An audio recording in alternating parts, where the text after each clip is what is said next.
সত্যি অপূর্ব অসাধারণ। আজকে চলে আসলাম নিকলি হাওর এলাকা। এখানকার প্রধান ফসল হলো ধান আর মাছ। আমরা মাছে ভাতে বাঙালি, তাই তো এই সুন্দর অপূর্ব মনোরম দৃশ্যটি আপনাদেরকে দেখানোর চেষ্টা করতেছি। কিশোরগঞ্জ হাওর এলাকায় অবশ্যই যদি ঘুরতে আসেন, কিশোরগঞ্জ হাওর এলাকায় নিকলি এই স্থানটি অত্যন্ত চমৎকার, সুন্দর। আপনারা এখানে আজকে আকাশের অবস্থা তেমন একটা ভালো না, তাই আপনাদেরকে সুন্দরভাবে ভিডিও করে দেখাইতে পারলাম না। এই জন্য আমি আন্তরিকভাবে দুঃখিত। ভিডিওটি না টেনে আমার পাশেই থাকবেন, সম্পূর্ণ দেখার চেষ্টা করবেন। চাচা মাছ ধরতেছে, কিভাবে মাছ ধরে সেটা আপনাদেরকে আজকে দেখাবো।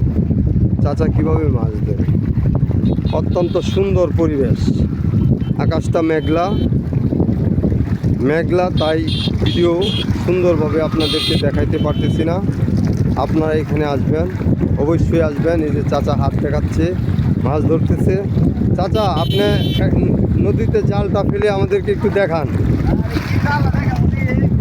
আর নদীতে কিভাবে মাছ ধরেন একটু দেখো, সারা বাংলাদেশের মানুষ দেখবে আপনাকে, ঠিক আছে? এবং আপনাদের এলাকায় আসার জন্য সবাইকে দাওয়াত করবেন, যে সবাই আসবেন। আচ্ছা, ঠিক। এই যে দেখেন চাচা কীভাবে মাছ ধরতেছে, এটা আপনারা অবলম্বন করবেন। বিসমিল্লাহ। আচ্ছা, জাল ফেলে কীভাবে মাছ ধরে। এখানকার প্রধান হলো মাছ আর হলো ধান। চাচা মাছ ধরতেছে, অবশ্যই চাচার জন্য সবাই দোয়া করবেন। এবং এখানে ঘুরতে আসলে অবশ্যই নিরাপত্তা বজায় রেখে নদীতে চলবেন, আকাশের অবস্থা দেখবেন। ঘুরতে আসলে সেফটি নিয়ে তারপরে ঘুরবেন, ঘোরাঘুরি করবেন। আপনাদেরকে সবই ঘুরে ফিরে দেখানোর চেষ্টা করতেছি।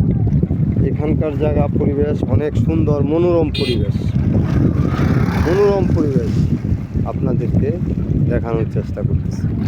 সম্পূর্ণ ভিডিওটা ঘুরে তারপরে দেখাচ্ছি। শুধু পানি আর পানি, পানি আর পানি, মনে হচ্ছে একটি সাগরের মতো, সাগরের অফুরন্ত, কোনো কুল কিনারা নাই। পানি আর পানি, মনে হচ্ছে একটি অশান্ত সাগর। যখন আকাশের অবস্থা ভালো থাকে না, তখন অশান্ত। আজকে তেমনই মনে হচ্ছে। ভিডিওটি সাবস্ক্রাইব করে আমাদের সাথে থাকুন। সবাইকে ধন্যবাদ জানিয়ে আবারও পরবর্তী ভিডিও